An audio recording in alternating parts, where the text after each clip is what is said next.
name is Jorge Crecis, and almost a year ago I created an online training program called Towards Vivencia.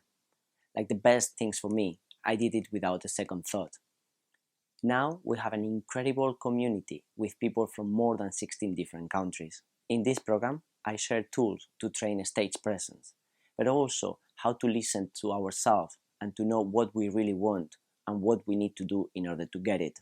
We share mechanisms on how to deal with obstacles and rejection, how to celebrate our successes. Definitely, we all are now enjoying our careers even more. As we continue to grow, I am really excited to share with you all the new addition of this online training program. This podcast, Towards Vivencia in Conversation with, it's part of this training now.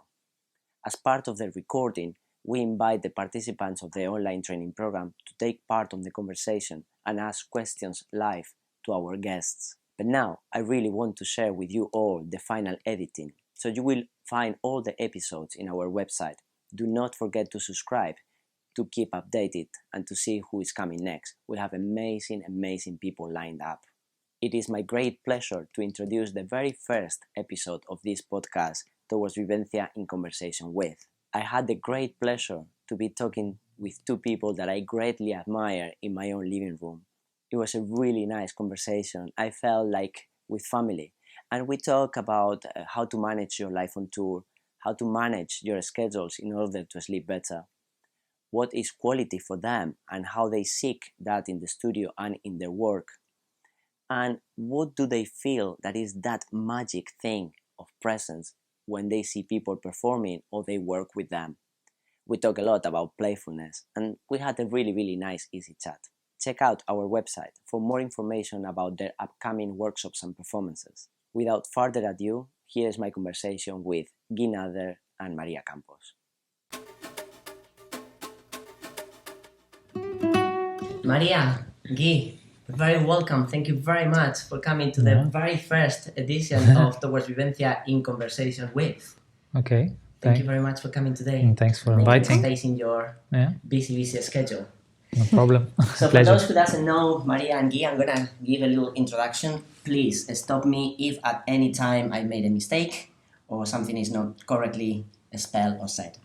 So Maria studied at SID for 1 year in Salzburg Experimental Academy of Dance in Austria, and then she finished her studies in the Netherlands, in the Amsterdam School of the Arts in 2003 you finished. And then since then you've worked with professional dancers, as a professional dancer with companies such as Mikers, Protein Dance, Solpico, Angels Margarit, among others. And currently she teaches workshops internationally all over the world, and she's a gorgeous dancer. I was really lucky to see her performing a couple of months ago at Mercat de las Flors, your last solo called Tarana. Mm-hmm. And Guy, from his side, is a graduate from the Institut National des Beaux-Arts at the Lebanese University, and he has a BA in drama. He received the Dance Web Europe Scholarship in 2012, and he won the first prize in Mas Danza International Festival in 2010 for his solo Where the Things Hide. Mm-hmm. He's currently an associate artist at La Caldera, and he works collaboratively with Maria, which we will talk about their company today. And you've been also collaborating with other artists like Makamat, Dance Theatre, Bebeto Sidra, Oret Asiri, Alia Khan, Laida Azcona, or Rousset, or my good friend Marceau. Yeah, that's an old one. That's an old one. That's from the website. It's cool. So GN and MC, that stands from GNIMCGuyNaderIMariaCampos. They are an independent ensemble based here in Barcelona. They are working together since 2006, and they've been choreographing for different European companies such as NAP Group in Slovenia, Eva Duda Dance Company, or Movin Mission in Hungary, or Tanzmates Company in Germany, which, if I'm not wrong, that's the one that gave you the prize, Der Faust, in 2017. Yes, with Tanzmates. Yeah. With the piece Fall 7 Times. Yes. And if I'm not wrong, you just premiered your latest work, Set of Sets, in Olot, in the Seismograph Festival last month. Last year. Last year. 1 year ago. 2018. You're right. Yes. But it's on tour currently, right? No. Yeah. It's still fresh. It's still very fresh. And beside all this creation, you teach workshops all around the place. You go to Madrid next week. Yes, Then you both are going to be here in Barcelona for a couple of workshops. and then you go to the mythic, legendary B12 in Berlin Yes. in July. Yes, Busy, exactly. you are. Busy, Yes, busy. hopefully. Well, thank you so much for coming today, and thank you very much for being here to answering our questions. So that's actually my first question. How do you manage? I mean, I know that for me it's a struggle, but how do you manage all that busy agenda, doing so many things between creating, choreographing, performing, teaching? Do you have a secret recipe? Do you eat something special that gives you lots of strength? How do you manage? How do you organize yourselves? I think basically is two things: organization, like to organize things very well, and the second thing, obviously, energy to organize all this. I guess.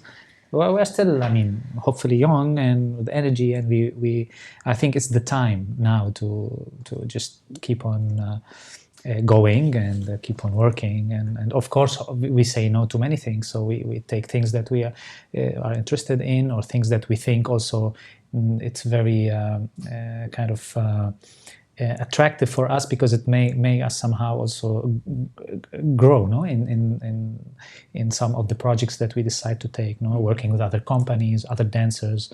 It's a way also to that it's challenging, and then it gives us the push to say yes, and we organize it. But mainly we focus on our creations and in touring, and of course, and between touring you can always do, because you don't do like every week, performance. It's like, let's say each month if we have like a lot, it's maximum 5-6 festivals, which is a lot actually, but it's still, it's 5-6 days. Of course you have to reverse and so on, but you can skip some dates and try to give a workshop here or a class there, and I think it comes like naturally the way it should go. And I'm interested particularly in something that you said, is we said no to things. I think that's an art in itself. To say no to things is really hard. So how do you guys choose the thing that makes you grow, that interests you? What is the criteria? Like, we're gonna say yes to this or no to this? At some point, somehow you learn how to say no. In the beginning, you just want to go for it, of course. But then you start realizing, like, not always it's possible. I mean, time-wise, it's true. But at the same time, there are things that are more interesting for you in the moment where you are. Also, not only about the what is it exactly, but how much it can give you back also. No? And for us, what's very important, especially as Guy said, it's for us at this moment, it's giving time to creations, our own work. No?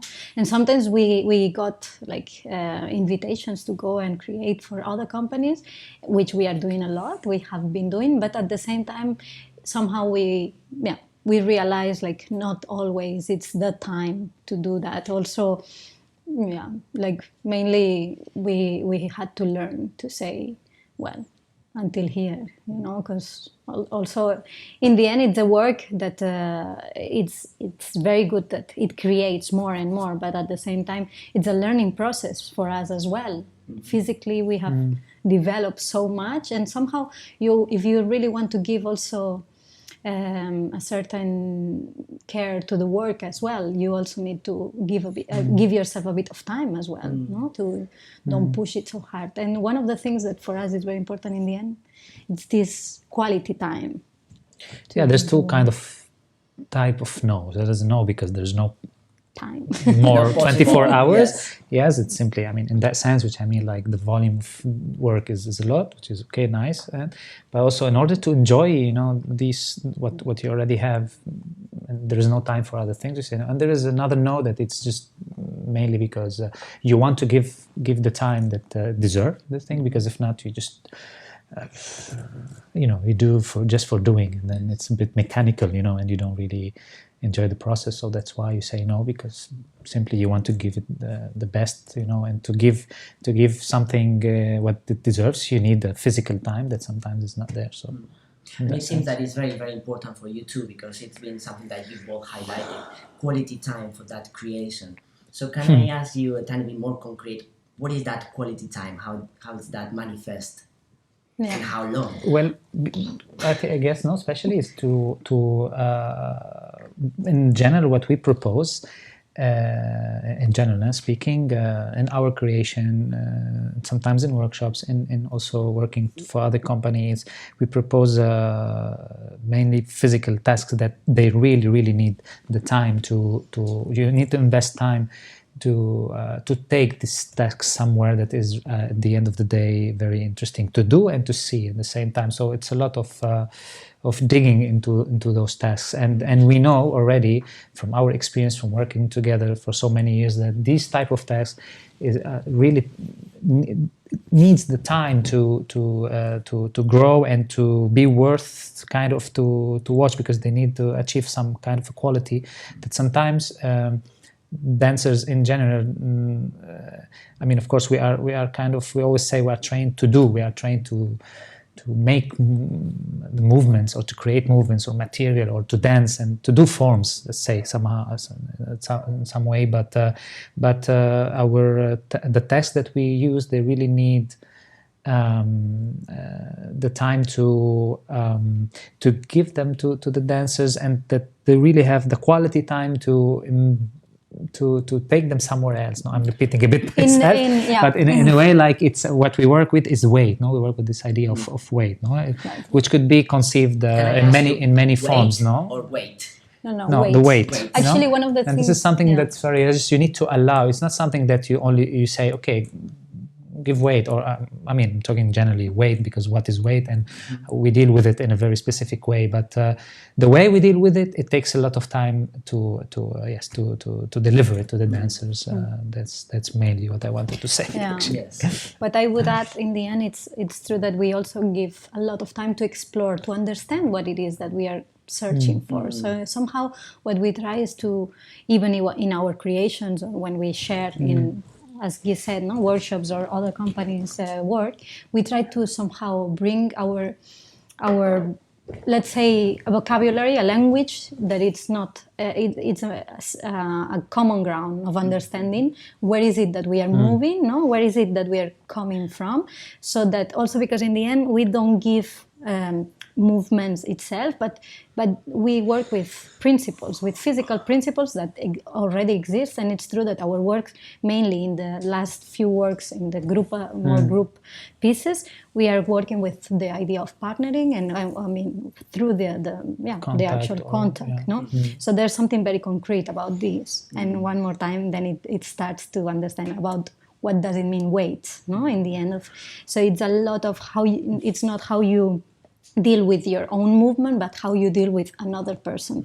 And then there is a whole technique, or understanding that it's not something that we invent, but it's there already, and somehow it's a way of understanding. We always say, like, it's mainly because what we want to create normally, or what we aim to, is to create a vocabulary, not only like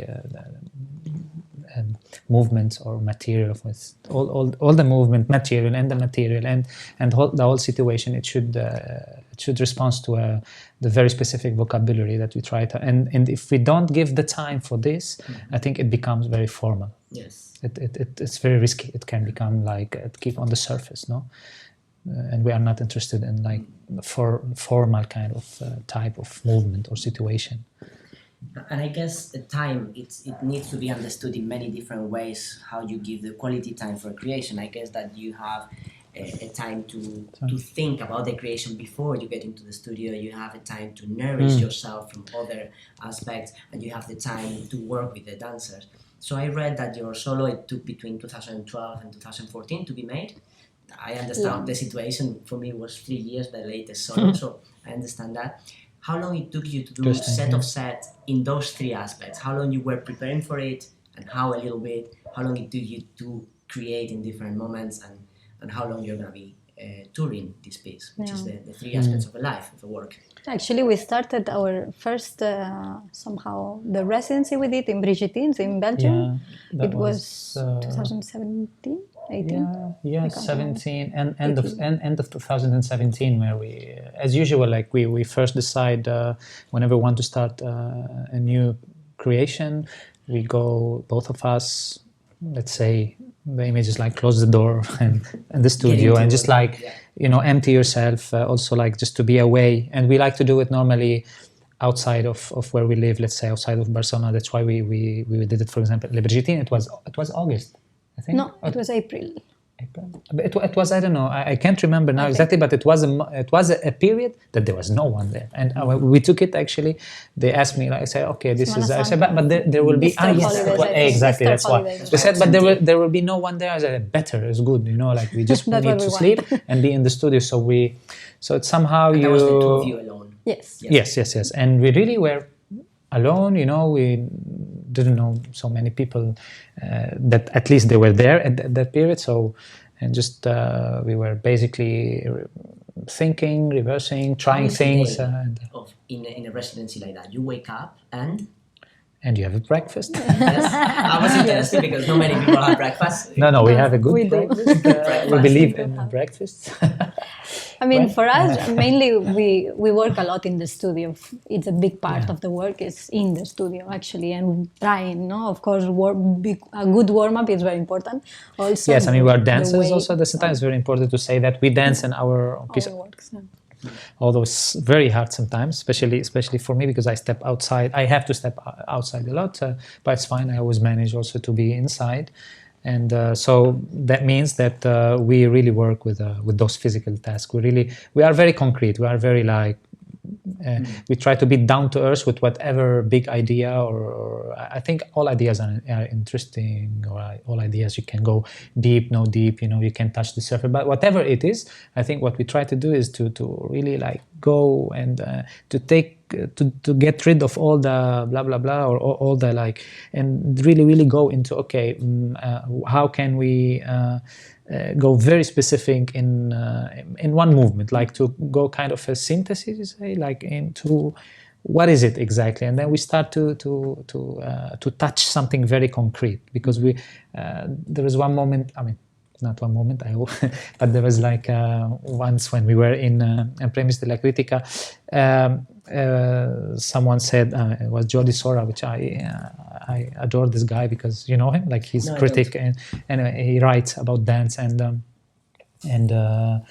he was saying like it was for theater and dance, and the prices. Then he was saying, okay, and now it comes into dance, because we are always like at the end of the So I was a bit like, when it's gonna appear, the dance section, and whatever the prices was always theater. Everything was before dance, and I was saying, kind of like, of course, thank you for because these prices before it was only theater, and now it's theater and dance. So it's like kind of thanking. Okay, we know that dance is something very abstract, and like people, we know all the situation, that they dance always struggle. Like we don't have people that come and see, because it's an abstract art, And then I mean, of course, we can talk a lot if it's abstract, not abstract. But I was thinking, and I was like, it's not abstract at all. It's the most concrete thing, because we work with the body, you work with the bones.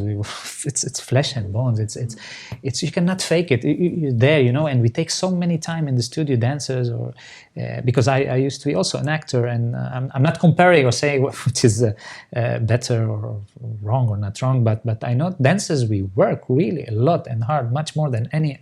I mean, I dare to say, because it really needs this time. It really, you cannot fake it. It's you're working with your body, with this instrument, And then I said, no, this is the most concrete thing. So that's why I like to see dance and to conceive dance and movement and whatever it is. If it's dance theater, whatever you want to call it, you want to put it in.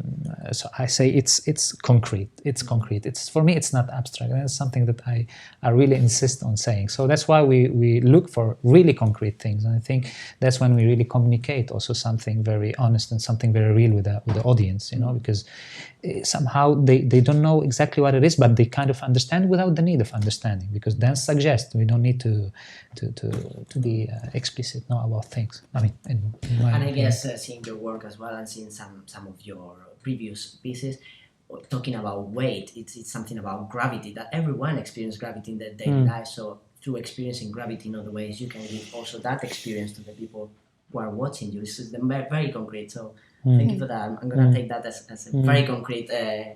That's why we talk about weight and all this, because it is something follows the laws of nature. Yeah. Exactly.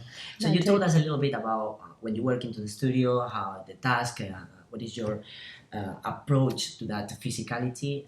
I'm interested also what's happening outside of the studio. What are the inspirations for you? Do you have, I was talking to Maria before, do you have a book that you give to someone else all the time as a present because it changed your life? A documentary that you recommend to everyone? A music that you always play for the warm-up because it's... would you mind to share with us some resources outside of the dance world?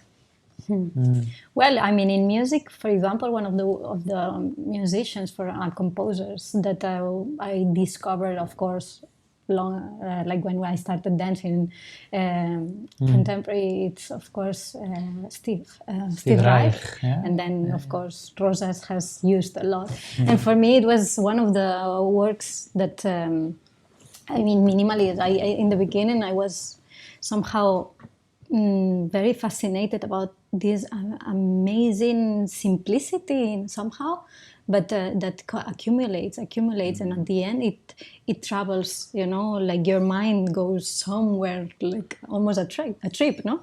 And it's one of the, for me, composers that probably, like, I think has brought a lot of, you know, for the work we do in the end, a lot towards this simplicity, but at the same time, you know, accumulation, this ongoing. I mean, of course, Trisha Brown has done a lot of this work, and of course, we don't work only with accumulation minimalism because we have a lot of movement. No, when you see the work, then you go like, wow, it's a lot, but there is somehow a base or somehow an influence from all these minimalists, not only the music, but also aesthetically wise, also to keep the simplicity. There's something about, of course, we work a lot with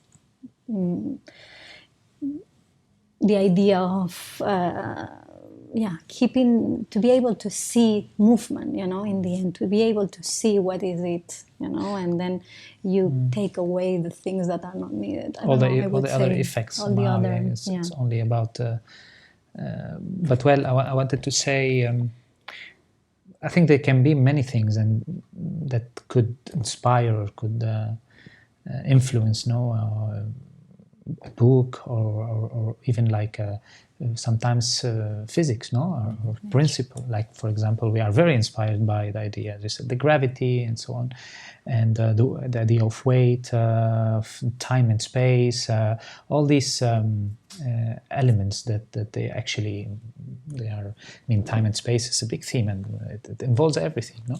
So I mean, it depends. It could be even a book about, and we had a very interesting book. Actually, we used it, for example, to be very specific for Set of Sets. It was called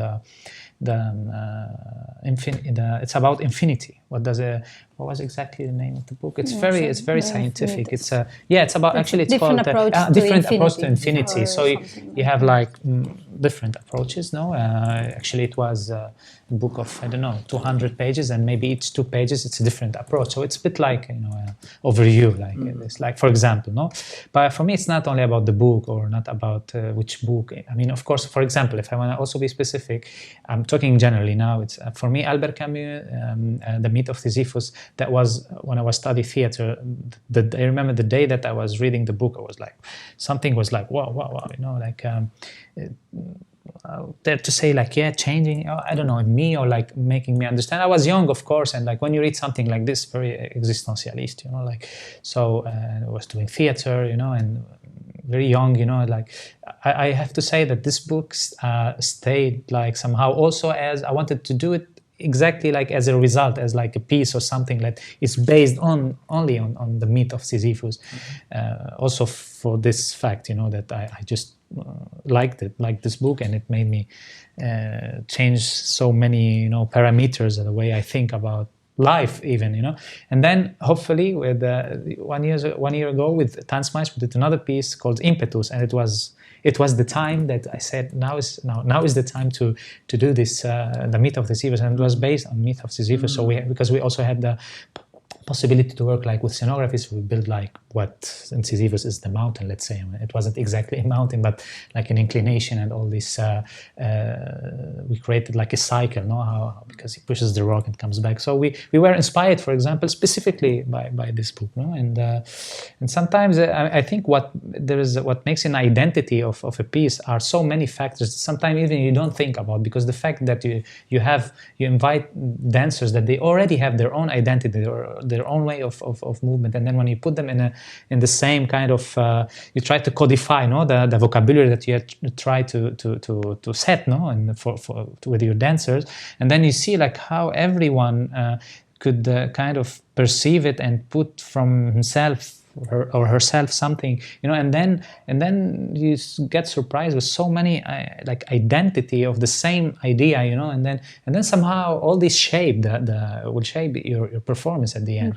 Because you never, you know, you go with one idea and somehow, of course, you keep it, of course, you know what you want. That's very, very, very important. But then you are also open to intuition also, and to see, well, what's happening here with how, like you say to a dancer, I don't know, think about whatever, loop this or think about looping or about the spiral. And everyone has different conception of a spiral, and everyone has identity on how and then things appears, and then you connect things, and it has a lot of identity which comes from different influences. Not only us as a choreographer, it's the dancers also.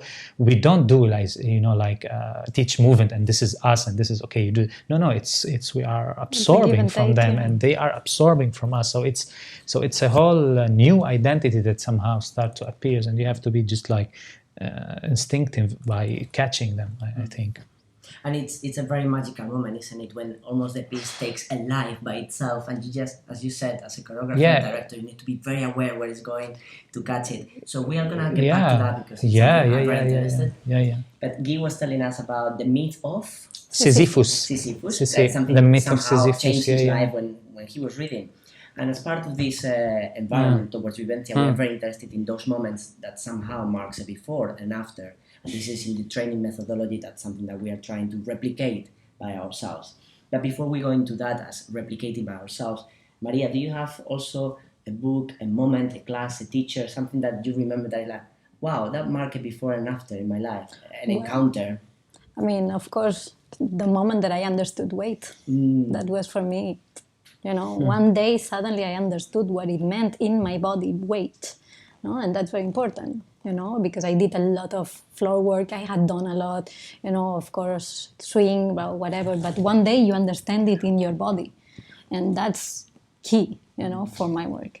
But of course, actually, Guy told me about the myth of Sisyphus, and that I read another book by Albert Camus, but I hadn't read before Sisyphus. And then he told me, like, read this one. And then I started to read, I mean, of course, a lot about theater. And Peter Brook, it's one of the empty space was for me also another, because for a really long time, it's not that I was interested in choreographing, but I was, of course, I was a dancer, but I was always interested in, like, why not? I would like to do someday, my own work, and then it's a sort of book that gave me also a lot of ideas only as a creator. I mean, in the end, you're not a dancer, no? As Guy is saying, like, you're also giving a lot from you, and in that sense, like, there are lots of influences from this time of also, Do you mind if we dig a little bit on that day, the day that you discover weight? What happened that day? Do you remember it's not one day. I mean, it's not one day. It's an accumulation. But what I mean is that the time that you start to understand a bit, no, your body. I mean, in the end, when I teach a lot, and when we do teach, for me, it's about being aware. I always say, like, in the end, your body is your tool, no? So the more you understand it, somehow the more you are able to also give a better performance, no? And well, this we can talk later about the presence, no? About all this, but then it's a lot about this, how much you understand what you have. I think this is a perfect moment to do that, because Guy was talking about that moment that the pieces start taking a different life. I mean, you keep your idea very clear as director, choreographer, but you get influences, So I would like to ask you about those influences and what it grabbed your attention as directors, choreographers, teachers when you see someone that is, the control of weight, or is just the control of weight that is amazing? Is there something else? What catches your eyes where it makes you decide, I'm going to start working with this person in that direction? Is there something, what is this presence for you? Yes, very nice, interesting question. I think with generally, because we work with many dancers, and of course we still want to meet more dancers. We still want to work with more type of bodies also, because so generally there's something that I mean, for example, no, and I think these principles that we were talking about, also like Maria was saying, wow, the day that I was conscious, I discovered the weight, which is actually an accumulation and so on. I think I like to see this in kind of on the type of dancers that we would like to work with. Let's say, no, specifically work with, because also it's one of our main we work with dancers. So I think whenever I see this organicity of this natural understanding of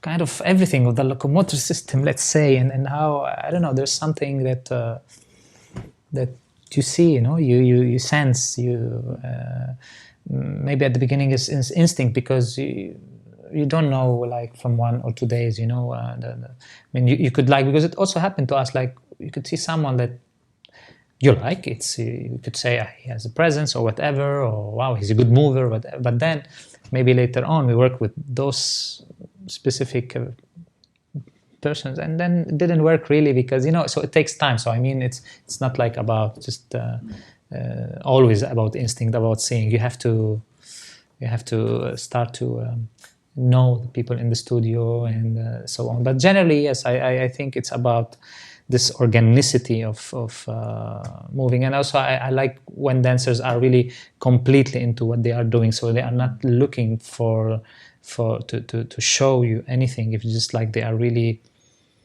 yes, because you can say enjoying, and enjoyment.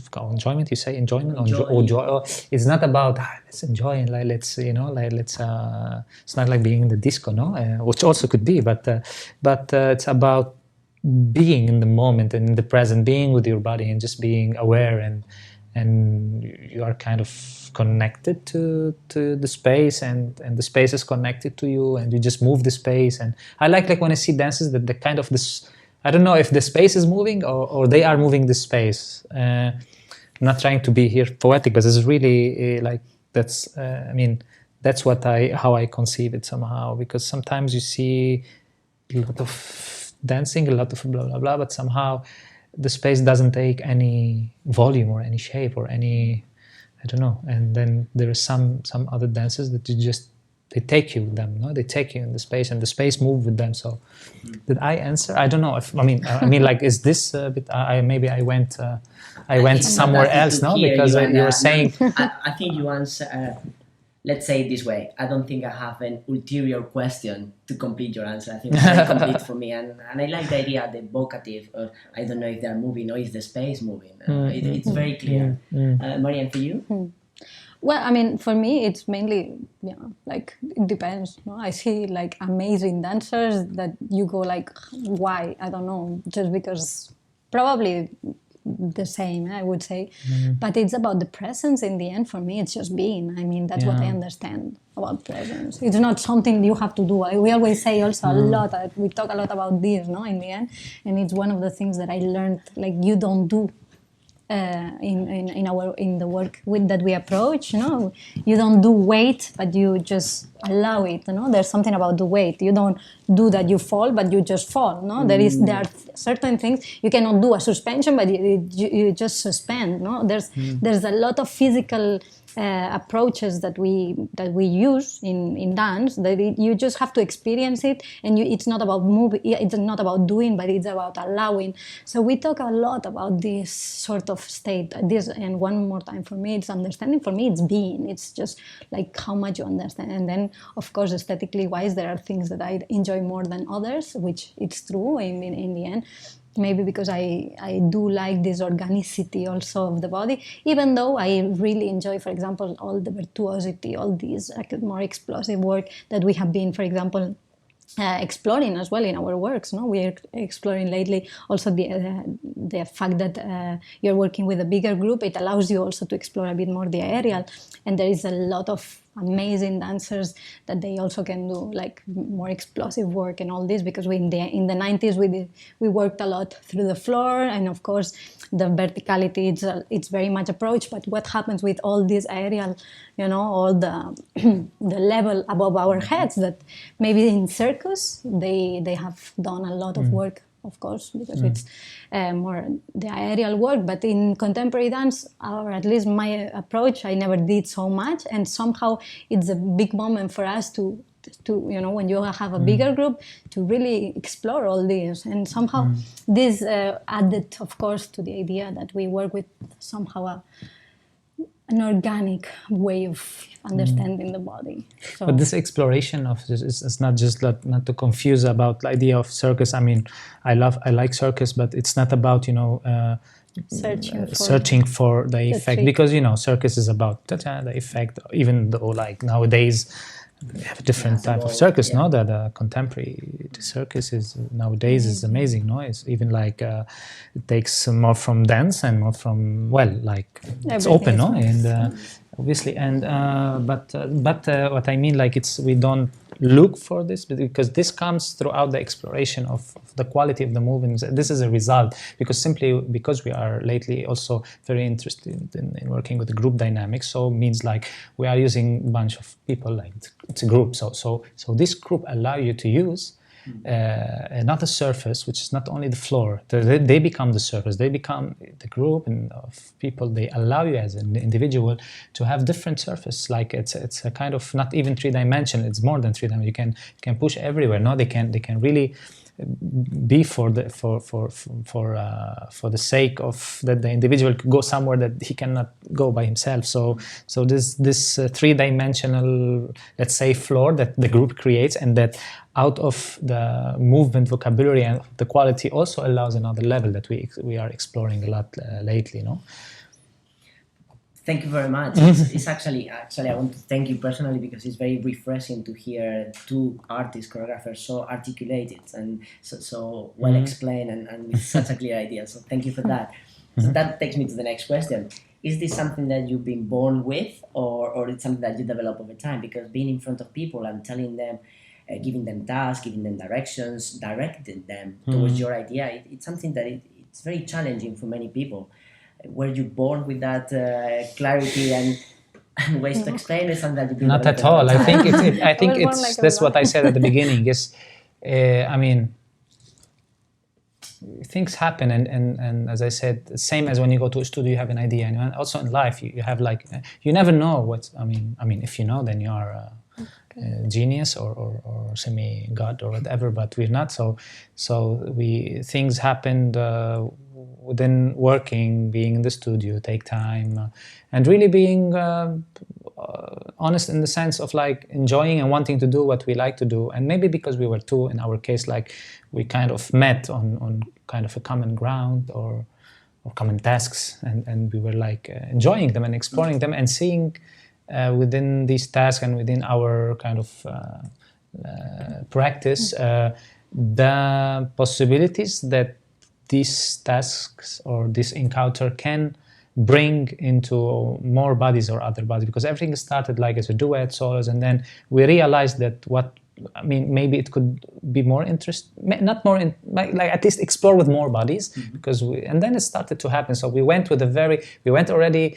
It wasn't like, okay, let's do a group piece and let's be choreographers and let's teach people, or I don't know. It wasn't like that. It was like we had already something. We had the history. We were trying things together and doing pieces together, and then little by little, it started to offer a kind of a ground for other possibilities, other bodies to come in and join, and little by little, and that's why it's very clear what we work with, and it's not from another. We didn't invent anything. We always say we work with things that already exist in dance itself. Like when you talk about weight, when you talk about time and space, dance is about that, you know. It is like in dance itself. So we just try to evoke or highlight these principles, which for me at some moment, because as I said, I come from theater, she, you know, come from dance, and then we met, and then I was discovering all this world, you know, little by little, and like trying to see it, like, you know, enter to it little by little also. And at some moment, what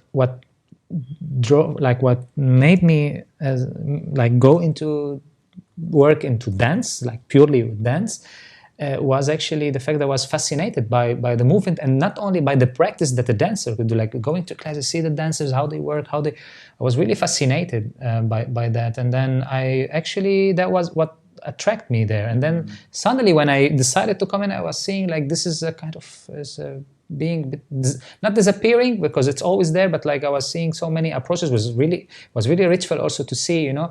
But then I was missing this thing that it really attracted me, you know. And then we really wanted to go to something very concrete, as I said, very simple, very related to dance itself, kind of to bring the dance what it deserved, you know, because it's true that it's nice and it's very interesting to open to so many fields, so many disciplines, to be, of course, that's I mean, definitely, but also let's not forget the identity of the dance itself. So somehow myself, I was like, just like instinctively like that, I wanted to do things like, let's say, physical things, no? And so somehow Maria also was interested, but in a different way through that, because I also did martial arts, not only theater. So I had something like that I wanted to explore, and somehow it became a need, no, to explore something very, very, very like simple, like it exists. We don't bring anything new. We come back to the principles, to the basic principles, and we explore those principles again. And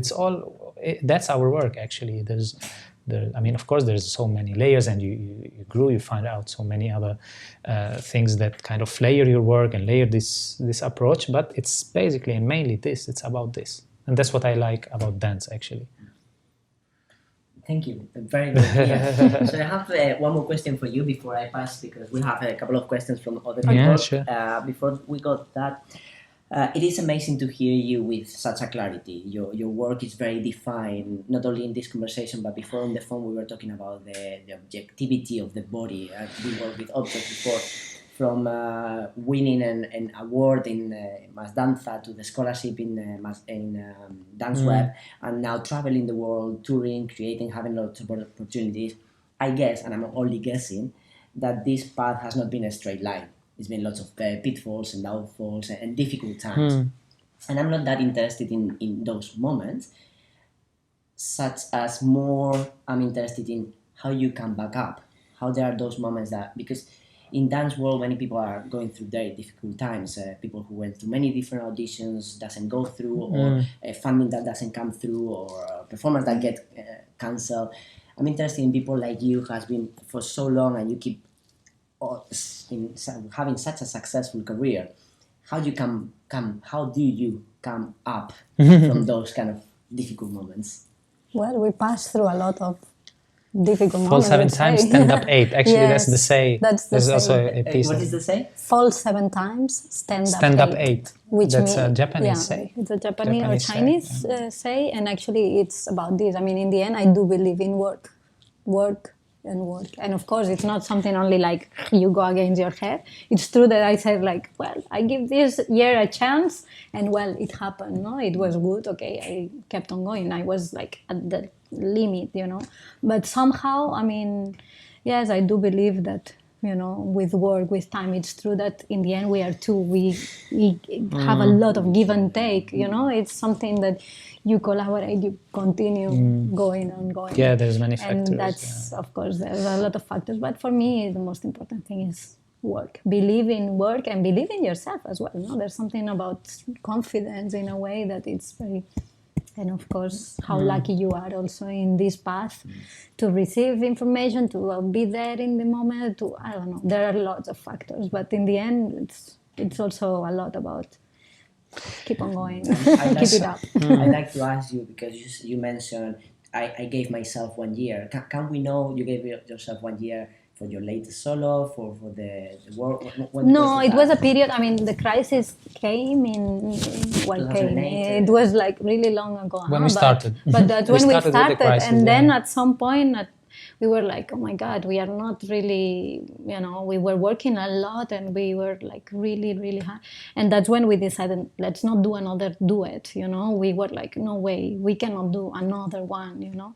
And somehow, well.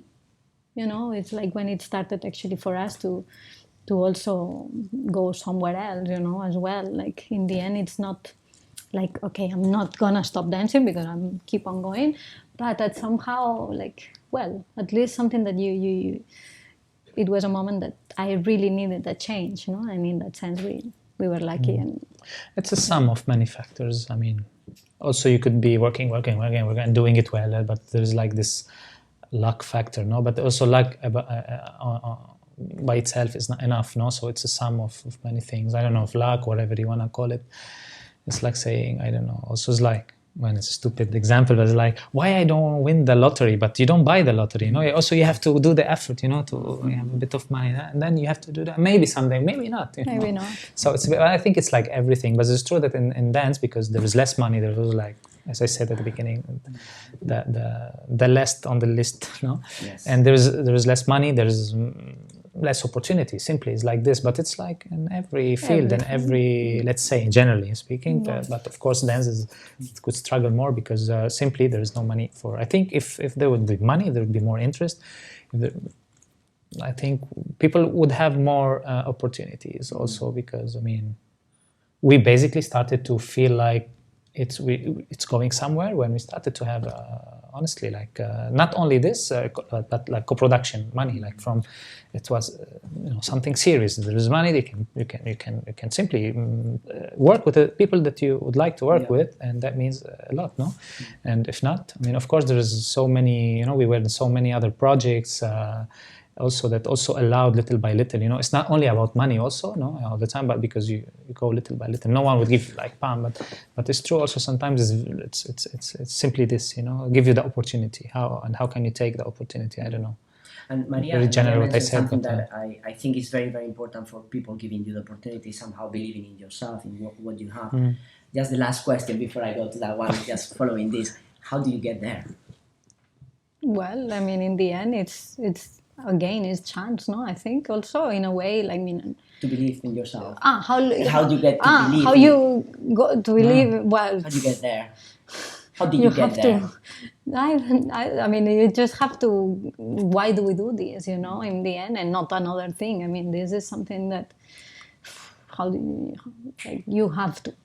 There's no way. And if I mean, what does it mean to believe in? Confidence. In the end, it's for me. One more time, it's like I'm very stubborn. I want to arrive. Like to that, and I wanted to dance, and I already got it. Like when I was 15 or 16, I got it like once. Like, watch out, dance is not like the thing to do in life. You're not gonna have a house. You're not gonna have a family maybe or whatever. I mean, in the end, it's not so much. It's not so bad, no. But it's true that it's not an easy. But what one more time, what is easy? Like you find people in the streets, like in other works, in so many things that we are all struggling. So agreed. We just have to go. Yeah, that's it. We just need to go. Continue. Very, very true. So, do you mind if we give a space for a couple of questions? Oh yes, please. And sorry if we talked a lot. Yes, we have a couple of questions. Trying to be from the people in the Towards Vivencia workshop. Hello to everybody, my name is Livia Massarelli, I am a freelance dance artist and I'm part of the Towards Vivencia training, the second edition. I would like to ask you if you have any particular strategy to support yourself from the emotional point of view when you have a tough moment in your career, for example, practicing any discipline or any meditation. I'm doing an MA research on this topic in order to find a special meditation that can help the dancers in supporting themselves in their career, and it was really inspired from Towards Vivencia training that I'm doing with Jorge, and so it would be really helpful to know your experience in this field. Thank you very much. So Livia is asking if you have any special practice or meditation for the difficult moments. It's, for me, yes, It's for I you. totally, yeah, I was saying for me was Yes. totally, yes, like I totally, like when she was already asking and like understood it, I already saw myself what I was doing, and I was doing more, I was dancing more, I was just doing more and practicing more and dancing more, not going away from it or like trying to, so somehow it was a very dynamic meditation, like practicing, doing more. Because if at the end I was saying, okay, why I'm doing this? Because I enjoy moving, no? And if movement itself, which I'm working now with it, and that's what I want to do, in my life, being a mover. At the beginning, I wanted to be a dancer, like when I started, not a choreographer. So I was saying, okay, so this, I'm not gonna allow that this would be like, the same thing that is my passion. It would be my, no. So I'm not gonna follow this. So I'm gonna even do more. I'm gonna train. I'm gonna dance. I'm gonna go to the studio and enjoy my body. And that somehow I went through it like this. I was training more, going more classes, more whatever, more like really keep on going, because that's what is it about. Movement is life. You cannot like. Then it's contradictory. At least that was like my kind of statement. He's a motor. He's a motor. And that's very important. I mean, in the end, how you generate, because we dancers, we are not so used to generate. No, we are like more used to response, receive, respond.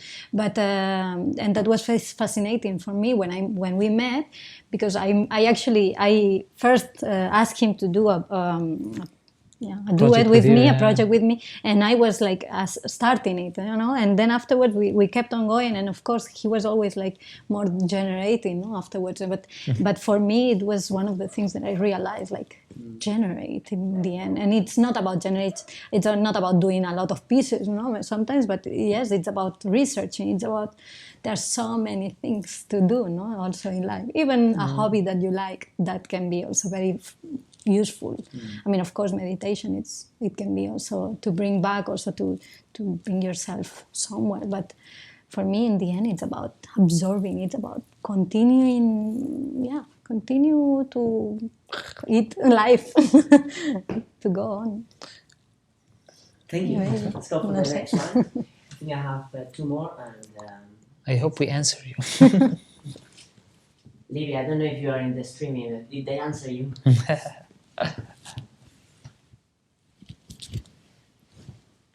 Okay. One more. Here it is. Hi there, my name is Gabi. I'm from Chile. And I have two different questions. One is about playfulness. I wonder, how do you incorporate playfulness in your creation process and rehearsals, and how important is playfulness for you as artists and as creators? And the second one is more about presence, and it's like, when you're creating a piece, how much of the piece happens with the dancers, like right on the spot, and how much happens outside the studio, like two of you thinking. So it's like how much is in the present moment and how much decision is afterward. Thank you. I have the feeling that we cover somehow the second question. Yes. Yeah. About playfulness. How do you incorporate playfulness in your works? Well, the task is what we create, like what we work with, is it should be play. If it's not, then it's, as I said, formal. Because also you should allow. So it's actually very enjoyable, let's say, to do when once also you reach, what let's say what we are asking, for example, about playing with weight, like if someone is like really dangling your arm like this, just allow, this is basically. And so we always insist, like especially in the first meetings that we do with the dancer, before we start like the creating of the material, even with the creating of the material, we always say, let's play. The strategy, actually, please don't like try to deliver anything, just play, even it doesn't make sense, or don't relate anything to anything, just play, even if you feel like, swinging the arm, and then even there is no continuity, that's up later on, that's my work to do, just play, just enjoy, just really feel the flesh and bones, and this works really well, because the task is this, or the last piece, it was about centrifugal force, about orbit ring, and just just play with the test. Just go, because you really need to embody it first. You need to enjoy it before you.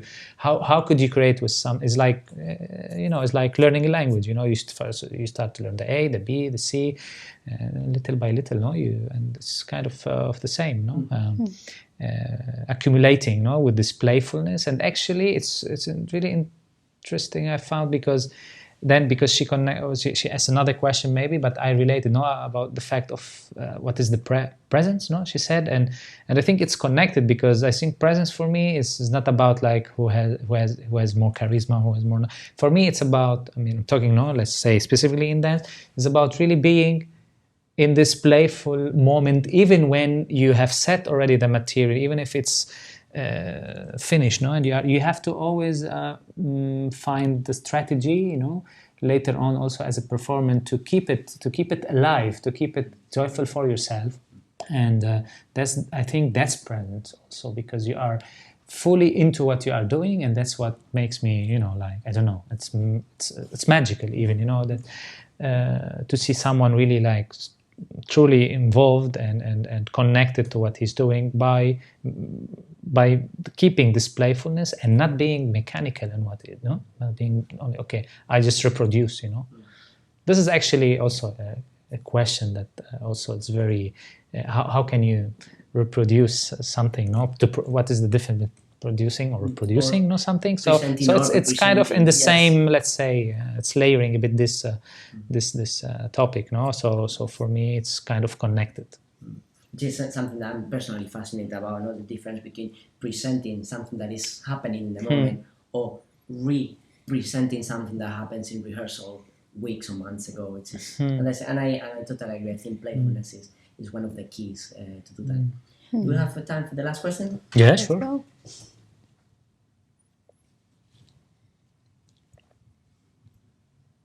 Hello, my name is Elina, and I'm also on the second edition of the Towards Vivencia training in Iberia. And the question that I have two. One of them is, when you're on tour, how do you manage your sleep? And how do you manage your energy while on tour? Nice one. And the second one is, you're both, as a collective together, you're a female and male duo, but how do you, if you've ever experienced like sexism or patriarchal approaches in dance, how have you dealt with them? If you've encountered them, either together or separately, it would be really interesting to know. Thank you. So the first question was, the management tour. It's really nice a question, because we tour a lot, and now like in each phase is different. When we started to tour, for example, for me, I was like, oh my God, I have to get, each hotel, on each room, I have to get used to, and then at the beginning, I was a little bit struggling with that, not much, and then there is also another phase that you just get used to the situation, and then I could sleep everywhere, whatever, because I'm basically tired and want to rest, and actually touring also depends on many factors. Like if you are in a festival that is really treating you very well, you have if it's comfortable, then I don't know, somehow all the factors, like you enjoy more, maybe you stress less, you don't have to take care about so many other things, because you're just there basically to enjoy and to perform and so on. So yeah. Yeah, well, for me, sometimes I'm struggling to sleep actually, but in the end, like I try to take care. It's true. It's one of the things that I try to go to sleep soon, or all this. Sure. You try to take care more in the end, and also for me, it's such a very special moment, because I decide never to work on computers. On my on my tour, or during, I try to, I really started to say, I don't work, of course, at all on, only I'm a dancer or a performer, and that's it. I mean, of course, I have to take care about things, but most of the time, only that. And in the end, for me, this is something that it made a difference as well, very big difference, So I'm fully for that day. I'm fully for that. That's it. I mean, somehow the law of the law of necessity, like what is important, like to perform. So it's important to rest. So somehow I try to set up my mind, and I have to be for this, and all other things are not important. Somehow it's like suddenly it's. If you think a lot about it, then sometimes I used to think, tomorrow I have to perform. What if I don't sleep today? I have to rest. Then I have to perform sometime 4, like in a row. And then you start to go into a spiral there, and somehow your brain and your body they know how to deal. But like at some moment, you just let go. And that's it. Before we started, Guy was saying that he was falling asleep in the comfy sofa because he wanted to sleep. No, but now I'm super. Your coffee was. How many hours of sleep do you need? Me, I need much more than her. Minimum 8. Minimum 8, but I would prefer 9. 9 hours is the best for me. 9 is good. More is a bit too much. Maybe sometimes depend, but or 10 is fine. If the day before we were like we performed, we were tired, and we try, like if we have 2 shows, like we try to meet in the afternoon late. So I try to sleep as much. In the tour, for example, most of the time everybody, they don't miss the time of the breakfast. And me, I don't care about. I don't go up because I prefer to rest, and then I can have my breakfast or my brunch. I can deal better with less hours. Yes, she can deal much better. Me, I mean, now I know. I mean, I'm tired, but I'm like trying to economize somehow. I'm like, okay, it doesn't matter what do I have to do. It's just 1 hour. I will dance. I will put all my energy there, and then that's it. And later I will, So, but I need to sleep really a lot myself. Anything you would like to go into from the second question? What was the second question? Sorry, because we talked. Yes. Put words in her mouth. The second one is you're both as a collective together. You're a female and male duo. But how do you, if you've ever experienced like sexism or patriarchal approaches in dance, how have you dealt with them? If you've encountered them either together or separately, it'd be really interesting to know. I think she means in our own work, no? In dance. Or in dance in general. I guess in dance, if you've encountered it and how you've dealt with it. Well, I think it's a fact that there are less men, more women. There are also, there's certain more opportunities sometimes to men for rather than to women in general, and especially to be a choreographer. I think it's not so easy as a woman. It's true, there is a fact. It's true that there is a whole thing now going on with feminism in general. I mean, in the world, it's a bit, very hot topic. So, and in the end, for us in our work, I mean, it's the fact that it's Guy and me, and of course, it's different. We are very different. Of course, he most of the times get the call to teach somewhere there, and me sometimes. Of course, I get it, but maybe the third time or something like this, no? But at the end, I mean, this is something that for me, I don't think it's something like it's men-women thing. I do believe that, well, maybe yes, maybe there is more opportunities for men, but in the end, it's also something that how many people also are, how many men also are creating all this, and they are not getting this call. No, I mean, I don't know. I do think also that there are lots of factors. It's true that, for example, in our work, we work a lot with men also. No, and like out of 7 or in 4 the group, you see there are more men than women, or also we got this. In our latest work in Set of Sets, everybody was saying like, yes, well, it's a bit sexist maybe if you do it right now in the States, because you only have 3 solos and the 3 solos are men, And we were like, well, we didn't think about it like this way. Actually, in the previous work, I do have a solo, and that. I mean, it's not something that it comes up like going towards there, but it can be read as this, And it's true. But in the end, we try to avoid all this men-women thing. Actually, we always but that's why we said there's no. We always said also, for example, the contact work. It's true that he's bigger than me and he's lifting, but in the end, I also little by little we started to change. We never had this thing of men-women, like the woman is the one, but it's true that there's something physically, there's something that it's more fragile, no? A woman or a man, even though we go away from all this idea, man, woman, we treat the body, more as as we said, no? Like this idea of the object. We try to really go for the physical sort of understanding and avoid this idea of man, women thing. And in the end, for me, it's something that, yes, we have to go above, beyond this in a way, for us. Yes, true. We don't have actually, that's something that people always kind of say, or even like we don't see this man-woman thing, which we are used a lot to see, in contemporary dance, and this relation of power or love or hate or whatever. There's of course there's no these topics doesn't exist, and also because, as we said at the beginning, and Maria said now, we work with physical principles, and that's it. So when you see our pieces, you don't mainly see men, women specifically. You see kind of a system that is working together. That has different type of bodies. But it's true. It was really. For me, it was wow. It was a bit too much for me when I heard but when I heard this thing about we should take care because the 3 solos are for men and that's sexiest. I was like, wow, I don't see it like that, and because related to what I said before, and obviously the women didn't have any, and Maria, she's the choreographer and the dancer, and she could kind of also had herself, because yes, why not, these typical things about choreographers putting solos for themselves, but we don't do that because it's, or in the time text she had, she's the leitmotif somehow.